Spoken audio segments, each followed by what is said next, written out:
in the sky. It's a bird. It's a plane.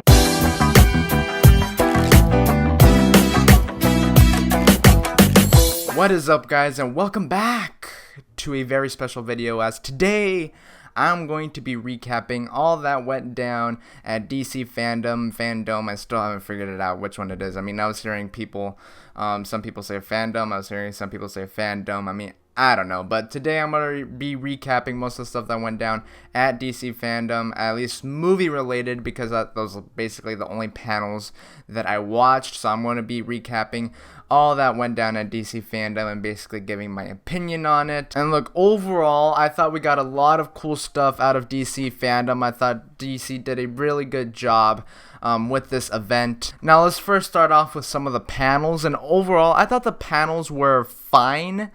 I thought there was some funny moments in the Suicide Squad panel. Even though the Shazam panel only revealed a title, I found that the way that they basically played off of the fact that they couldn't really say anything about the sequel and how they revealed the title, I thought was pretty enjoyable and creative. The Black Adam panel I thought had some pretty good moments, like the parts where they showed the videos that were narrated by The Rock. I thought those were pretty cool. And then the ending, I thought that where The Rock was basically warning all the DC superheroes, where he was like, watch out, because The Rock is coming to wreck shop. Or should I say, Black Adam, played by The Rock, is coming to wreck shop, and something about how the hierarchy is going to change and all that. That was also a good moment and a pretty nice way to cap off the panel. I mean, other than that, there wasn't really a whole lot about the Black Adam panel, but those were definitely some good moments there. Then there was the Batman panel, which I believe was the last one of the night, and I thought we got some pretty interesting story details from it, like how this movie isn't really going to be about Batman controlling his fear like in, let's say, Batman Begins, or how Penguin, played by the unrecognizable Colin Farrell, doesn't like to be called Penguin in this movie. And because this movie takes place during the second year that Batman has been fighting crime, people are still kind of afraid of him because, you know, I mean, they see Batman, he's kind of taken matters into his own hands. He hasn't really resembled hope, I guess you can say, for Gotham City or any of that. So I thought we got some pretty interesting story details from the Batman panel. But then you also had the other panels like the Snyder Cut, Wonder Woman, The Flash, and Aquaman. And I found those to kind of overall be boring. But I did find out an interesting fact from the Flash panel, and that is hippos are faster than humans. And that is something I did not know. So I do have the Flash panel to thank for that.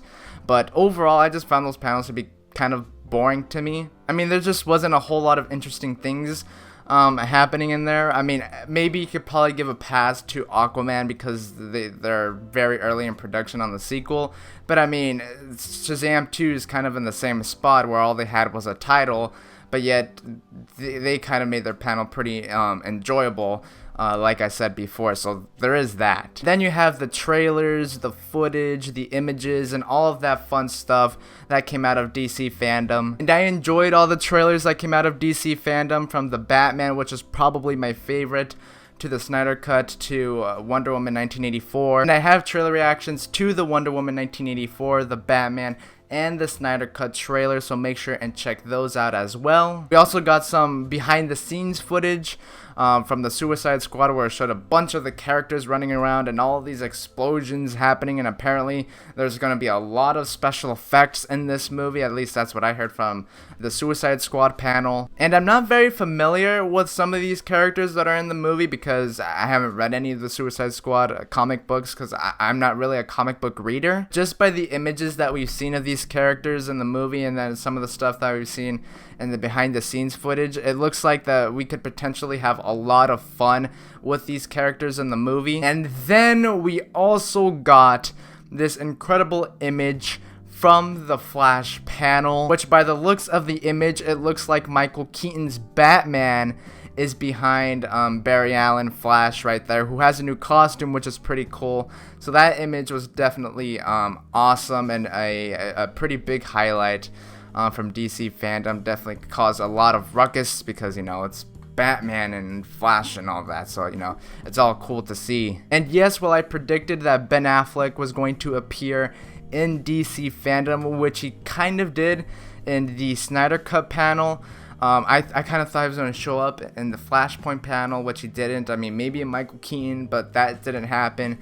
But overall, I mean, it was again, a lot of cool stuff came out from this event. I thought DC did a good job with this, and it's sure making a lot of people excited for what's to come for DC in the future, whether you're talking about the Batman, which, by the way, talking about the Batman, I mean, they only shot 25 to 30% of the movie, and I mean, they give us a good amount of stuff from the Batman. So I mean, it looks like they already shot a lot, but I mean, I wasn't even expecting that much. So the fact that we got an official trailer is pretty rad. And we also had the Flash image, again, all the other trailers, the Suicide Squad footage, and all that fun stuff. So with that said, tell me down in the comments section below, what did you think of DC Fandom, and would you like to see another DC Fandom in the near future? Would you like to see Warner Brothers, DC, or whatever do another one of these? And don't forget to like and subscribe, because that is very